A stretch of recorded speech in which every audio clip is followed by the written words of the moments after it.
Hello students, welcome back to my YouTube channel Jaideep Sir's Maths Mania. In today's video lecture, I will discuss with you Marvel paper set solution paper 8 standard maths.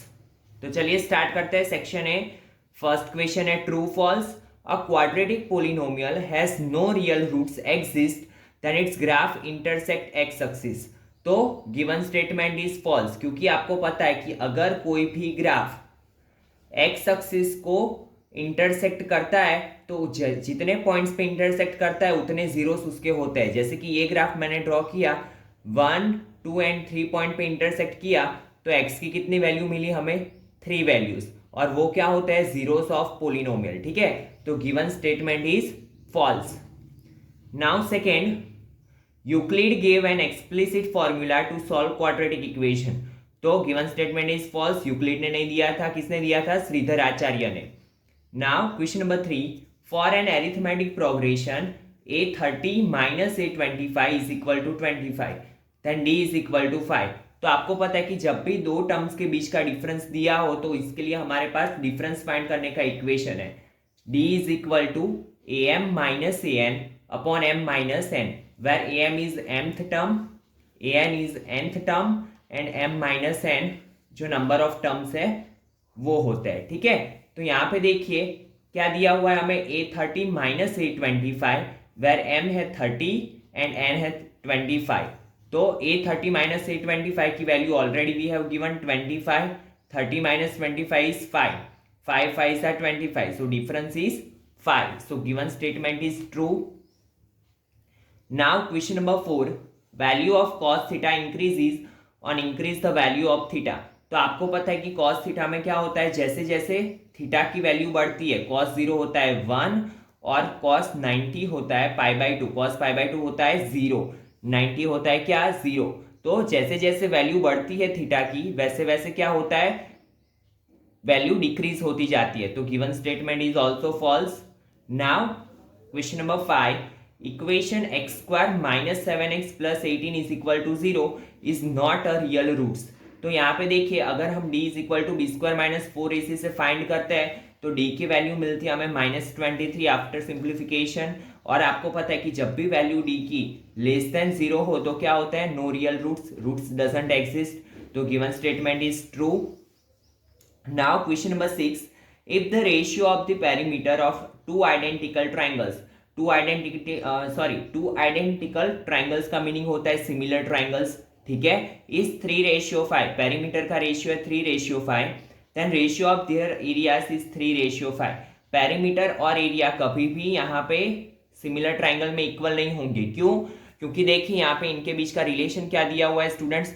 तो area of ABC upon area of PQR का relation आपको पता है क्या होता है, according to square of their sides area of ABC upon area of PQR is equal to AB upon PQ का square is equal to B C upon Q R का square is equal to A C upon P R का square. Where perimeter क्या होता है, proportional to their ratios of sides. ठीक है, तो यहाँ पे स्क्वायर होता है, यहाँ पे सिर्फ साइड्स होती है, तो ये कभी भी दोनों इक्वल नहीं होंगे रेशियो. ठीक है, so given statement is false. Now fill ups. First question है 5/x plus 3/y is equal to 4 and second है 3/x plus 5/y is equal to 2. Then 1/x minus 1/y is equal to blank. ये हमें find करना है.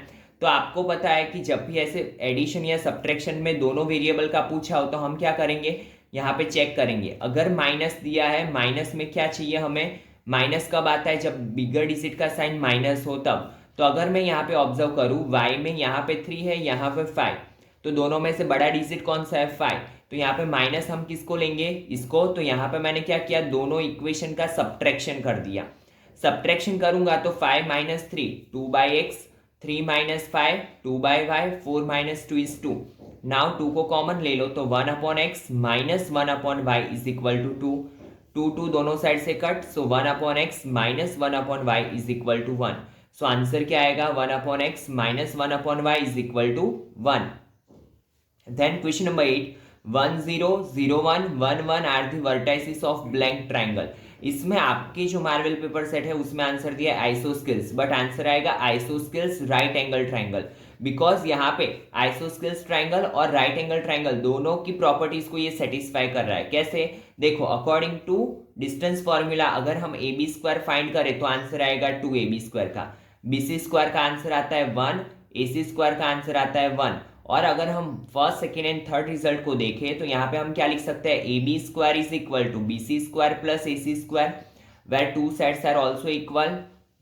और ये क्या है, राइट एंगल ट्राइंगल भी है, ठीक है। तो यहाँ पे हम क्या बोल सकते हैं, it is the vertices of isosceles right angle triangle. Now question number 9, cot square theta minus cos square theta plus sec square theta minus tan square theta is equal to blank। तो अगर मैं दोनों में से minus common निकालूं तो cos square theta हो जाएगा प्लस, cot square theta हो जाएगा माइनस। सो माइनस कॉमन निकाल दिया तो cos square theta minus cot square theta plus sec square theta minus tan square theta को एज इट इज रखा, क्योंकि इसका तो ऑलरेडी हमारे पास इक्वेशन है sec square theta minus tan square theta is equal to होता है 1, और यहाँ पे cos square theta minus cot square theta भी क्या होता है 1, बट आगे वाला माइनस, तो -1 + 1 it becomes 0। Then question number 10, tangents touch at the circle, sorry tangents touches the circle at blank point, तो 1 एंड ओनली 1 पॉइंट। आपको पता है कि टेंजेंट तभी होता है कोई भी लाइन जब वो लाइन क्या करती है, सर्कल को ओनली 1 पॉइंट पे इंटरसेक्ट करती है, ठीक है। Then question number 11, discriminant of equation x square minus root 7x minus 4 is equal to 0 is blank। तो यहाँ पे डिस्क्रिमिनेंट फाइंड करने के लिए हमारे पास इक्वेशन है d is equal to b square minus 4ac, where b is minus root 7 का square minus 4, a is 1, x square का कोएफिशिएंट होता है 1 एंड c इज माइनस 4। तो माइनस रूट 7 का square 7, minus minus plus 7 + 16 is 23, so discriminant क्या आएगा 23। Then question number 12, out of the two concentric circles the two chords of the large circle PQ and RS touches the smaller circle if PQ is equal to 6.9 cm then RS is equal to blank। तो देखिए, सबसे पहले हमें पता होना चाहिए कि concentric circles क्या होते हैं। तो जो दो सर्कल्स के सेंटर क्या हो सेम एंड रेडियस क्या हो अलग अलग, उसे हम बोलते हैं कॉन्सेंट्रिक सर्कल्स। तो यहाँ पे सबसे पहले मैंने कॉन्सेंट्रिक सर्कल्स ड्रॉ कर दिए ना। उनकी जो लार्ज सर्कल की जो दो कॉर्ड्स है PQ एंड RS, वो क्या कर रही है, स्मॉलर सर्कल को टच कर रही है। तो यहाँ पे मैंने ड्रॉ कर लिया फिगर PQ एंड RS। अभी एक चीज से सोचो आप कि अगर PQ एंड RS दोनों स्मॉलर सर्कल को टच कर रही है तो O से जो PQ का डिस्टेंस होगा एंड O से जो RS कॉर्ड का डिस्टेंस होगा, वो दोनों डिस्टेंस क्या होंगे, सेम। और अगर डिस्टेंस सेम है तो हमने 9th स्टैंडर्ड में चैप्टर 10 सर्कल में पढ़ा था कि अगर कोई भी दो कॉर्ड्स का, सर्कल की कॉर्ड्स का डिस्टेंस क्या हो, सेंटर से इक्वल हो, तो वो दो कॉर्ड्स की लेंथ भी क्या हो जाएगी, equal. So PQ is equal to RS is equal to 6.9, because एक अगर 6.9 है तो दूसरी भी क्या हो जाएगी 6.9। ये किसका कॉन्सेप्ट है, स्टैंडर्ड 9th का कॉन्सेप्ट है, ठीक है।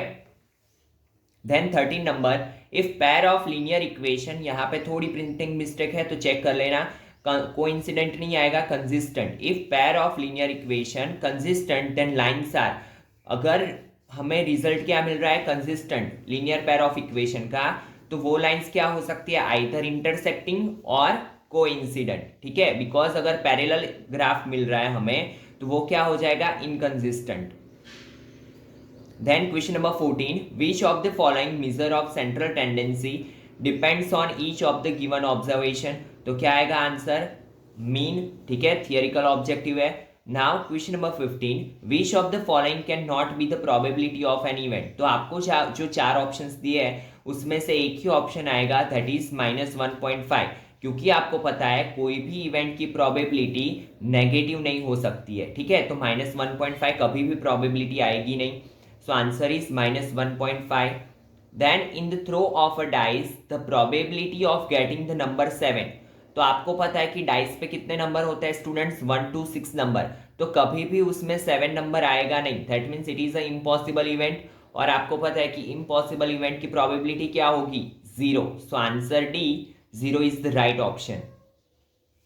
Then question number 17, find A20 - A15 is equal to blank for a series whose AP series has a common difference -2। हमें क्या बताया हुआ है, दोनों टर्म्स के बीच का कॉमन डिफरेंस क्या है, -2। तो हमें ये फाइंड करना है A20 - A15 क्या होगा। तो अगर मैं यहाँ पे इक्वेशन रखूँ D is equal to AM minus AN upon M minus N, तो क्या होगा A20 - A15 upon 20 - 15। Now difference क्या है, -2। A20 - A15 अपॉन 20 - 15 क्या होगा, 5। 5 2s are 10, so A20 - A15 is equal to -10. Then question number 18, the length of diagonals of an equilateral quadrilateral are 40 centimeter and 42 centimeter. Hence the perimeter of an equilateral quadrilateral is blank centimeter. तो देखिए यहाँ पे हमें क्या बोला हुआ है कि इक्विलेटरल क्वाड्रिलेटरल, तो यहाँ पे से आपको समझ जाना है कि यहाँ पे रोम्बस की बात हो रही है। रोम्बस के दो डायगोनल्स हमें दिए हुए हैं 40 एंड 42, और हमें फाइंड करनी है रोम्बस की पेरीमीटर। तो यहाँ पे हमें सबसे पहले रोम्बस की कैरेक्टरिस्टिक्स पता होनी चाहिए। तो हमें पता है कि रोम्बस के जो डायगोनल्स होते हैं वो बाइसेक्ट करते हैं एक दूसरे को राइट एंगल पे। बाइसेक्ट का मतलब होता है दो इक्वल पार्ट में डिवाइड करना। तो ये दोनों जहाँ पे मिलेंगे पॉइंट O पे, यहाँ से O से A का डिस्टेंस और O से C का डिस्टेंस सेम रहेगा।